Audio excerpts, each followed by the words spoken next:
토트넘의 미래와 손흥민의 행보, 토트넘을 좌지우지할 수 있는 사람은 딱 한 명입니다. 바로 레비 회장이죠. 레비 회장은 결승전을 앞두고 무리뉴 감독을 경질시켜 버리기도 하고 감독을 4개월 만에 경질시켜 버리기도 하며 최고의 스트라이커 케인을 팔아버리기도 했습니다. 또한 30만 파운드 이상을 받아야 할 월드클래스 선수를 20만 파운드로 동결시켜 버리는 회장이기도 합니다. 그가 팀의 회장인 동안 챔피언스리그 준우승도 해봤지만 리그 17위를 해도 레비 아웃이라는 플래카드가 그렇게 많았는데도 여전히 구단의 회장입니다. 유로파리그 우승을 한 후에 레비 회장은 헌사를 남겼습니다. 다행히 돈 얘기는 꺼내지 않더군요. 감독과 선수, 그리고 팬들에게 감사하다는 마음을 전하고 더 나은 미래를 약속하는 글을 남기기도 했습니다. 이번 우승은 시작에 불과합니다. 우리 클럽의 분명한 목표는 장기적이고 지속 가능한 성공이며 매 시즌 최고의 영예를 놓고 경쟁하는 것입니다. 이제 우리는 성공을 맛보았고 이것을 발판 삼아 더 많은 것들을 이루고자 합니다. 지금 이 순간을 함께 즐기며 다음 시즌을 다시 시작합시다. 자부심을 가지셔도 됩니다. 라고 했습니다. 레비 회장이 돈만 벌면 된다는 게 아니라 이 우승이 시작에 불과하다면서 지속 가능한 성공이라고 했기 때문에 팀을 더 강하게 하겠다는 건 분명 의지가 있어 보입니다. 그건 손흥민에게도 매우 다행이죠. 손흥민에게도 목표가 사라질 것 같지 않습니다. 우선 영국 매체들이 앞다투어 보도하길 손흥민은 이번 여름 이적 시장에서 쓸데없는 찌라시조차 나오지 않길 원하며 무조건 계약 종료 때까지 토트넘에 남는다고 일제히 전했습니다. 그렇다면 손흥민의 스케줄은 정해진 겁니다. 손흥민은 다음 시즌 토트넘에서 마무리하고 월드컵을 뛴 후 그때 성과에 따라서 손흥민의 행보가 결정된다고 보면 됩니다. 몇몇 레전드들은 손흥민이 사우디로 이적하는 것도 나쁜 선택이 아니라고 하더라고요. 개인적으로는 아닌 것 같은데 그때가 되면 만으로도 33살이 되기 때문에 정말 그때 결정은 아버지가 원하는 대로 네가 정말 뛰고 싶은 곳에서 선수 생활을 마무리했으면 좋겠다고 한 말, 그걸 결정하겠죠. 참고로 박지성은 무릎 때문에 은퇴를 했을 뿐 대부분 스포츠 스타들은 국내에서 선수 생활을 마무리했습니다. 비판을 할 수 있겠지만 낭만적인 손흥민이 인조잔디의 조기 축구에서도 축구하는 손흥민이 그런 결정하면 좋겠네요. 아무튼 그건 먼 일입니다.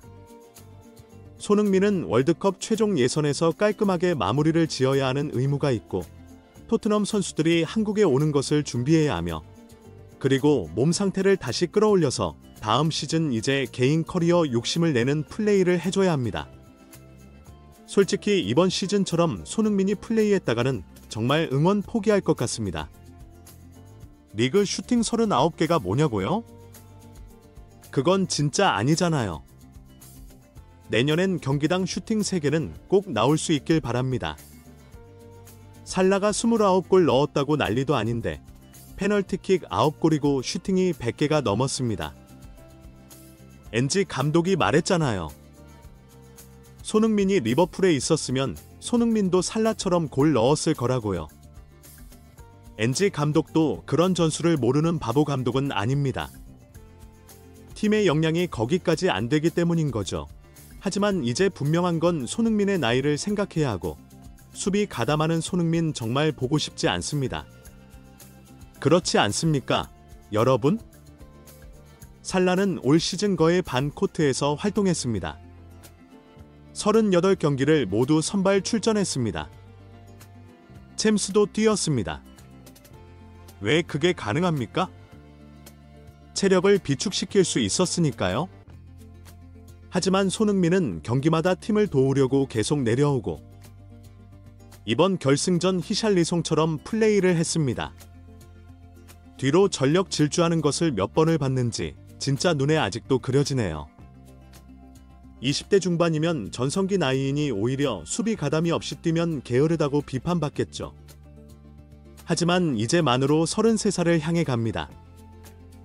엔지 감독이 그걸 감안하고 전술적 수정을 하고 손흥민을 더욱 공격적으로 활용한다면 그땐 인정하겠습니다.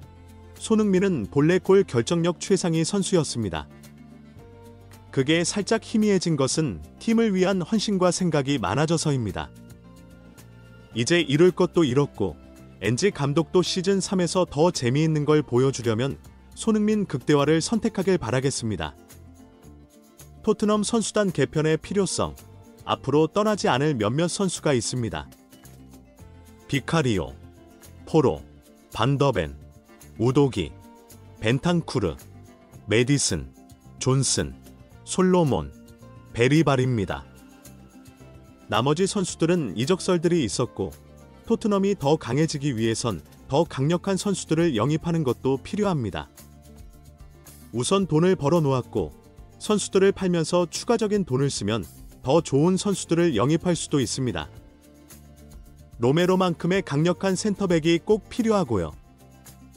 비수마처럼 기복 심한 것보다 좀 더 안정적인 수비형 미드필더가 필요합니다. 베리발은 이제 조커 정도로 돌아가야죠. 스펜스는 그냥 임대 좀 다녀오고요. 스펜스는 삼선에서 활약하려면 좀 더 터프한 선수로 거듭나야 할 것 같습니다. 탄강가는 뭐 텔레비전 중계 정도로도 안 되죠. 다음 시즌 무엇을 기대하겠습니까? 토트넘의 경험과 감독했던 명장들이 했던 말들을 생각해보니까 토트넘이 다음 시즌 좋은 성적을 내려면, 그리고 레비 회장이 진심으로 그런 헌사를 남겼다면 스쿼드가 정말 강력해져야 합니다. 손흥민만 의지하는 팀으로는 살아남을 수 없다는 게 현실이고 월드클래스 미드필더를 데려와야 합니다. 월드클래스 공격수 한 명도 데려와야 합니다.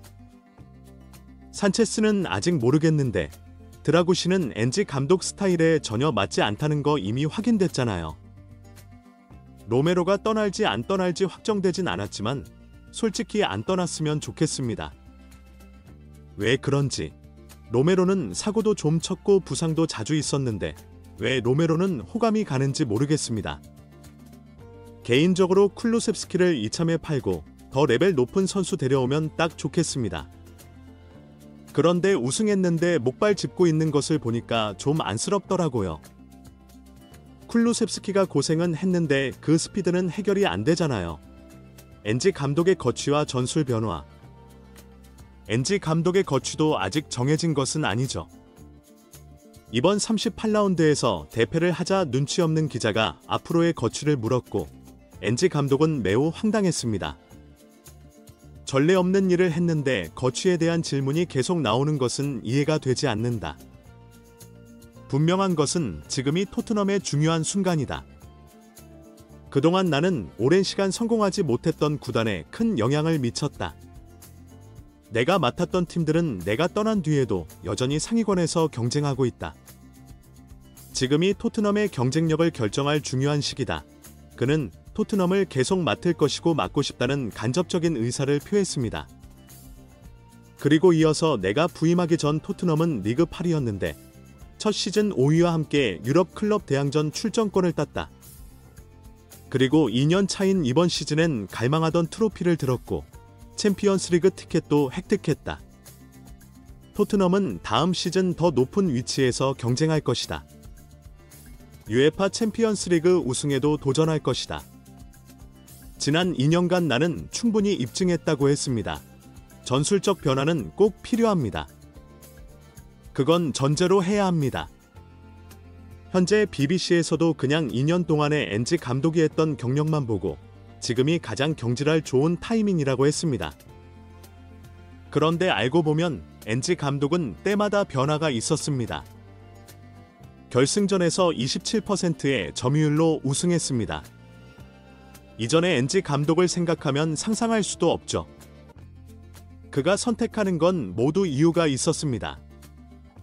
무조건 라인을 올린다는 이번 시즌은 그 경우가 매우 드물었죠. 오히려 가장 큰 문제는 선수가 바뀌어도 감독이 바뀌어도 토트넘은 세트피스 실점이 굉장히 많았다는 것입니다. 이건 아스날한테 배워야죠.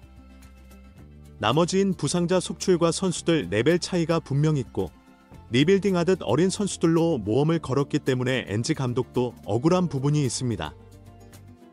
콘테 감독도 보면 당시에 사위를 올려놓고 마치 이제 앞으로도 그런 전술로 나갈지 알았는데 페리시치를 데려오더니 손흥민의 활용도를 극소화해버리면서 변화를 줬죠. 그리고 쉬고 다시 돌아와서 나폴리를 맡았을 때는 아예 또 포백으로 바꾸기도 했습니다. 100억 가까이 받으면서 그냥 고집만이 아니라 선수들 역량과 상황 경험에 맞춰서 변화가 있지 않을까요? 토트넘은 아스날, 리버풀 같은 철인들로 가득한 팀이 아닙니다. 확실히 미드필더에서 강하면 팀 성적은 따라오게 되고 기복도 적게 됩니다. 맨시티가 무너진 것도 바로 미드필더의 불안정성 아니겠습니까? 여러분, 우선 손흥민은 다음 시즌 무조건 잔류라고 합니다. 그러니까 빨리 마음 다스리고 한 시즌 더 토트넘 응원해봅시다. 유로파리그 우승 절대 못한다고 당당히 댓글 남기신 분들, 저와 내기도 하신 분들, 스포츠 모르는 겁니다.